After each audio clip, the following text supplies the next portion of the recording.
Hello my dear friends, you're on the Military Summary channel, and this short video we're going to discuss the most important updates that took place during the previous night of the local time. And first we're going to talk and continue discussion about Avdiivka direction. We have a lot of updates, and the most important updates are coming from the southern part of the theater. The Russians, according to information we have, managed to answer Severna yesterday. Some sources reported that the Russians, as a result of offensive operation, managed to establish control over the entire village, but later we got more details about the situation, and currently this situation in the village is covered with the fog of war. First of all, some Russian sources reported that the Russians conducted an offensive operation from Avdiivka, from the 9th quarter to the east, like along this line, but some pro-Russian sources reported that the Russians launched an offensive operation from the southern part. So for now it's very difficult to understand where exactly and how exactly the Russians were attacking, but the only thing we know for sure that currently the Russians control just over 50 or even less percent of the village, maybe half or something like this. But anyway, I believe that the attack was conducted from two directions, and as a result of the first wave, the Russians managed to establish control over the settlements and the buildings that located, let's say, on the top of the water barrier. So if you take a look at this map, you're going to see that there is a water barrier like this one, and the Russians, of course, didn't have time to cross the area, so they were forced to conduct an offensive from two directions. And the second attack took place from the southern part from this area, and as a result of that attack, the Russians very likely established control over some building in the eastern part of the village, or at least this territory is in the gray zone. So for now we can tell for sure that very likely that this part of Severna is in the gray zone. The rest part, let's say the northwestern part, this one is under Ukraine control or either in the gray zone. Anyways, I understand the Ukrainians still control the farms in the western part, this one with one purpose: to secure and to create a safe road for evacuation of Ukrainian soldiers who are currently located along the tree lines to the south of Tonenka or to the north of Vadiana. So I'm trying to say that if the Ukrainians left their positions in Severna, this can be a very big risk for the Ukrainian soldiers who are currently located in this part of the foothold, so in this area. So for now they need to secure these soldiers, to give them time, to give them let's say secure roads for evacuation, and only after that the Ukrainians have possibilities to abandon their positions and move further to Tonenka. And there is another defense belt, this one, a very big one, as you can see. The length of this stronghold of these trenches are around 3 kilometers. So on this line the Ukrainians will try to hold the Russian pressure. So this is the situation in the south, and another interesting details are coming from the northern direction.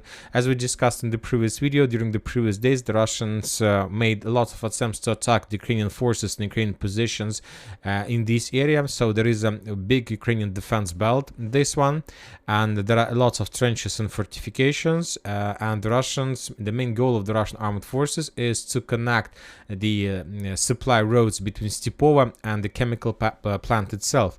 So during the previous days the Russians made a lot of attempts to attack, and today the 3rd Azov Brigade published the video of those attacks. Most of them were repelled by the Ukrainian sources. The Russians, basically according to this video, were defeated, but on this video we can see just attacks of two groups, and very likely the Russians made more attempts and there were more groups. So as I understand, this is a part of propaganda, of course, to show to the Ukrainians about the successful, let's say, operations of Ukraine armed forces, but very likely the Ukrainians were forced to step back from this defense belt as well. So this is the situation in this area, but for now we are going to keep the map as is because we don't have the real confirmations. Furthermore, we got some topographical analysis of the area, and this is Avdiivka direction. And as you can see, the Russians control most of the hills. There are hills from the Ukrainian side in the vicinity, in the area along the railways and Cheretina, but the villages like Severna, Tonenka and Lastichkina, this is Severna, Tonenka, Lastichka, Orlovka, are located in the lowlands. So I don't think that the Russians are going to have a lot of problems to storm and assault these territories. And anyway, sooner or later the Ukrainians will be forced to step back, to withdraw their positions and to fall back. Furthermore, we got very interesting videos and details from this territory. For example, one, let's say this is United Kingdom, let's say volunteer. He's a doc. He is dealing with the wounded soldiers from Avdiivka direction, and he was very upset. He was very upset with the situation, and he was begging and asking Western countries to start supporting Ukraine, because he was saying the Russians are destroying them. time. They're not just destroying, they're, I don't know, he was using very interesting words. So let's say he was saying something like the Russians are splitting them into molecules or something like this, or atoms. So he was very upset, and he refused to be longer the, let's say, the citizen of United Kingdom, because he's very upset that nobody helps them to fight with Russians. So the situation is difficult and very, very critical. Furthermore, the Russian sources published video from the Western positions from the village by the name of Memrik. On this video, for example, we can see few Russian strikes, probably with Iskander or maybe with Tornado S. This is the first strike. A few seconds later, there's going to be another strike.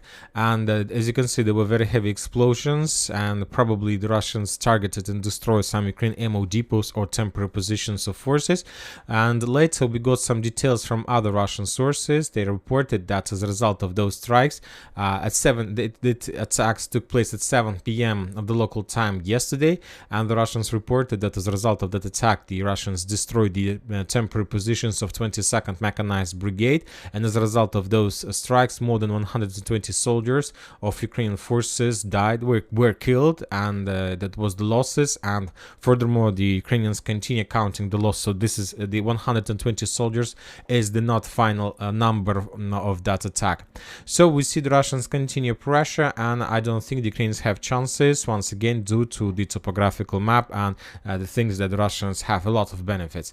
From the other side, we see concentration of Ukrainian fire with FPV drones against the Russian forces in this area, which confirms that there is a Russian activity, and the Ukrainians try to attack the Russians at least with artillery and FPV drones. So like big activity of artillery FPV drones means significant concentration and activity from the Russian side.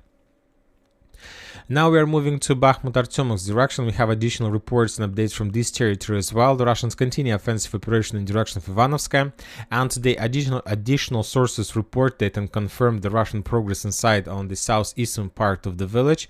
And according to information, currently the Russians control something like this, yet we haven't received even a single geolocated confirmation of such a progress.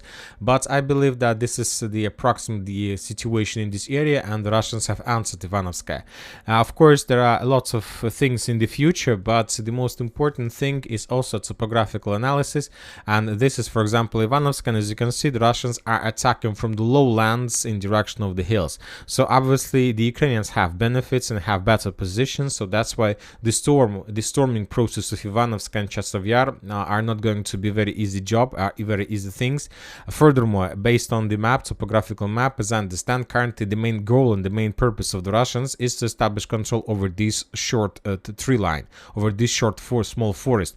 This is the hill, and this is, according to topographical map, the closest hill for the Russians. And if the Russians are able to establish control over this territory, then and to dig in deeper, to create fortifications, temporary positions from this area, they will be able to control everything in Ivanovska, because the differences between, let's say, the positions in Ivanovska and in this forest are more than 40 meters. So the Russians in this area can see every single street, every single building to the south, even maybe they can see the Klishevka and the fortifications further. So this is important hill, and the Russians are trying to establish control, and the Ukrainians probably will fight for this territory as never before. Furthermore, the Russians continue bombing and attacking Chasiv Yar with artillery. They continue discovering, as you can see, Chasiv Yar is not just the city that's located on the hill. As you can see, there are lots of forests, a very big forest around the city. So, and obviously the Ukrainians have significant number of positions, hidden positions there, fortifications, strongholds, and the battle for Chasiv Yar is going to be a very tough thing. And obviously the Russians need to try another solution than to storm this city in front. They need to bypass this city somehow from the south and from the north, because the buildings is not the big problem. The biggest problem is the trees, tree lines, forests around the city. And I'm talking about, for example, this big forest, Stupki Golubkovsky, this big forest to the north of Chasiv Yar. So very difficult, let's say, terrain of the area. And now we are moving to Bilogorovka. The Russians continue bombing and attacking the landfills. On this video, we see additional tossed flamer strikes against the Ukrainian positions. And we were expecting when the Russians are going to launch the ground operation. And Ukrainian sources published today the first videos of, let's say, the latest Russian offensive operation. And as we discussed, the Russians, after established control over the filtration station, took a decision not to attack from filtration station there because yet this foothold is not yet prepared for such operations, and the Russians took a decision to continue advancing from the north along the Seversky Donetsk River with the purpose to enter the hills, to enter the first streets of Bilogorovka from the north. And today we got a lot of videos from the Ukrainian side of how they were bombing and attacking the Russian infantry and the Russian stormtroopers. We will not watch this video due to a significant number of casualties. We haven't received anything for probably 10th day in a row about any progress or updates from Liman direction, from the southern Kupinsk direction, according to the new classification. And the same story, we haven't seen anything about the situation in Sinkovka. So we see that the operational pause continues. The Russians are waiting for something. Maybe the Russians want to finish with the celebration of 23rd of February. Today is Man's Day in Russia. Maybe after this day the Russians are going to do something. Maybe they're waiting for better weather or something like this. But anyway, operation pause for now is too long, according to my understanding. The Russians are giving the Ukrainians time to prepare the foothold, to bring more reinforcements and reserves, but maybe this is the plan, who knows. Yet we haven't received any more additional updates from Robotina. The clashes continues. The same story about the South Donetsk direction, the same story about Krynki. The only important thing we would like to discuss with you about Krynki, another HIMARS strike was published for the previous 24 hours. If we increase the numbers of updates, let's say for the previous 3 days, we're going to see significant number of HIMARS strikes in this area, significant damage the Ukrainians managed to deal. 3 areas, Chernyanka, Podokalinovka, Mikhailovka. So at least 3 areas of concentration of, let's say, HIMARS strikes from the Ukrainian side. And obviously the Russians will be forced to move some, let's say, Lancets or maybe a different types of weapon on this direction with the purpose to hunt, hunt and destroy the Ukrainian HIMARS systems.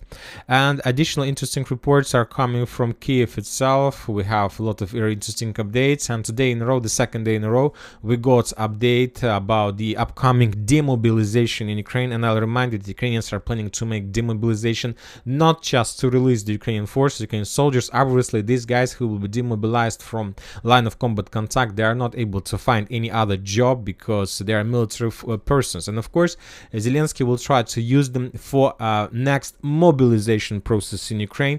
And obviously, these guys are not going to be very, let's say, cruel or something like this. And obviously, the Ukrainians will be able to mobilize additional 500,000 because mobilization will be under control of demobilized soldiers.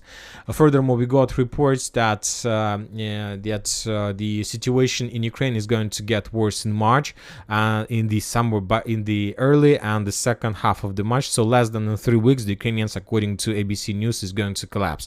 So we'll see whether the predictions of this informational resource will be confirmed.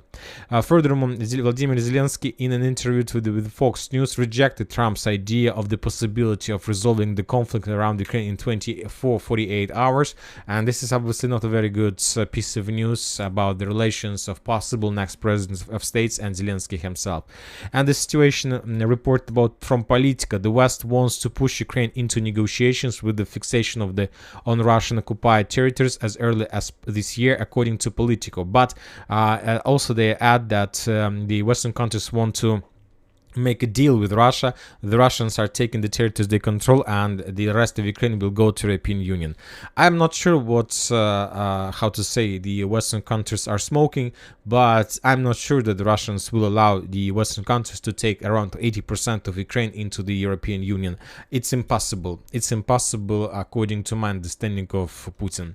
And that's it for today. Military Summer Channel reminds you to condemn any violence in Ukraine. Thank you for watching. Subscribe to my channel. Put your likes to my Patreon and have a good day. Bye bye.